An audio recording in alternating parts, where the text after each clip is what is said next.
Sarajevo. 11:15 in the morning, the 28th of June, 1914, an open-topped car carrying the most important couple in an empire takes a wrong turn into a narrow street and stops. The driver has made a mistake. He begins to reverse, and by pure catastrophic chance, the car stalls for a few seconds directly in front of a 19-year-old boy holding a pistol. An assassin who, minutes earlier, believed his chance was gone and had drifted to this very corner by accident. He cannot believe his luck. He steps forward and fires twice. In those 2 seconds, 37 million people are sentenced to death. Because the man slumping in that car is the heir to the throne of Austria-Hungary, and his murder will set fire to the entire world. His name is Archduke Franz Ferdinand, and the story of how a wrong turn started the deadliest war humanity had ever seen begins with a marriage nobody wanted. Franz Ferdinand was not supposed to be the heir at all. He inherited the position by a chain of deaths: an emperor's son who shot himself, a father who drank bad water and died. Suddenly, this stiff, unloved archduke stood next in line to rule 50 million people across a patchwork empire of a dozen quarreling nationalities. And then he committed the one unforgivable sin. He fell in love with the wrong woman. Her name was Sophie. She was a countess, noble, but not royal enough for the rigid Habsburg court.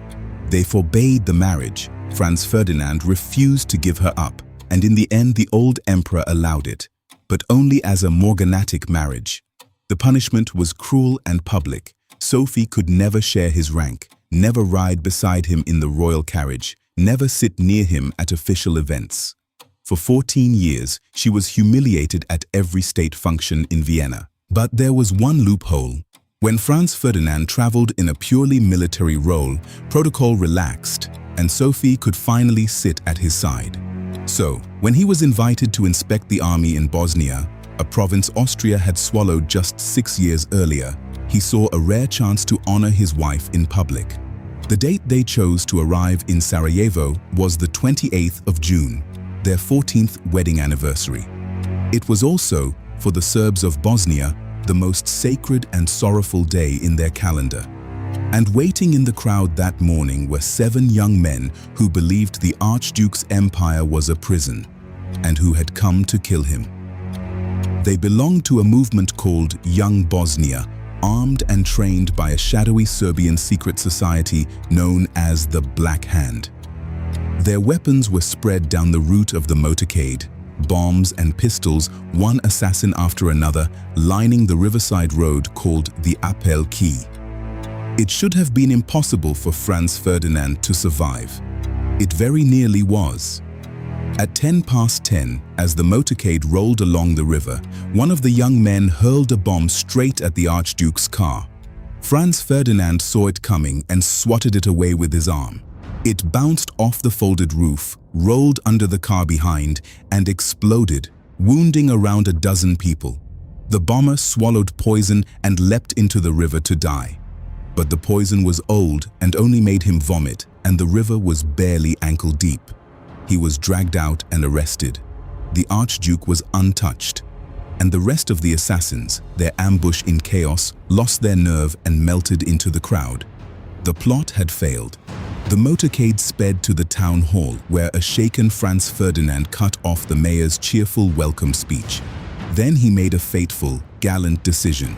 He would change his plans and go to the hospital to visit the men wounded by the bomb. It was a decent human choice.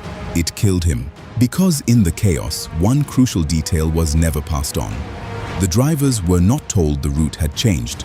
So, as the motorcade set off again, Franz Ferdinand's driver, Leopold Leuker, followed the original plan and turned right, off the safe riverside road, into the narrow lane of Franz Josef Street. General Potiorek, riding in the car, shouted that it was the wrong way.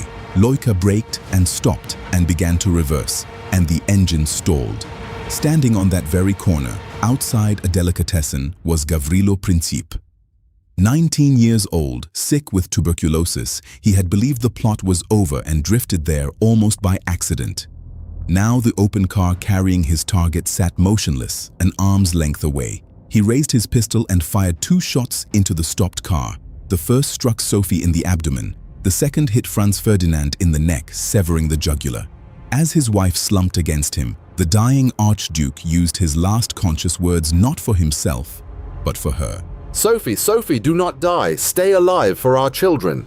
Both were dead within the hour. Princip turned the pistol on himself, but the crowd wrestled it away. At his trial, the frail teenager showed no regret for the man, only for the woman he had not meant to hit. I'm a Yugoslav nationalist. I aimed to free all of us from Austria. I did not wish to kill Sophie. Too young to hang, he was sentenced to 20 years. He died in his cell of tuberculosis 4 years later, weighing under 90 pounds. And then the machine no one could stop began to turn. Austria-Hungary blamed Serbia and, backed by Germany, issued a crushing ultimatum. Serbia was tied to Russia. Russia was tied to France. Germany was ringed by both. And when Germany marched through Belgium, it dragged in Britain and its empire. One by one, in a matter of days, the great powers honored their alliances like dominoes falling. Exactly 1 month after 2 bullets in Sarajevo, Europe was at war. A war that would kill some 17 million people, topple 4 empires, and plant the seeds of an even greater catastrophe 20 years later. A driver took a wrong turn. A car stalled. A boy who had given up looked up. And the 20th century, with all its horror, began on a street corner in Sarajevo, over a marriage the court thought beneath them on a couple's wedding anniversary. This was the story of Franz Ferdinand, told the Sankofa way. Go back and get it. If it moved you, tell us in the comments whose story we should tell next. Until then, stay upright.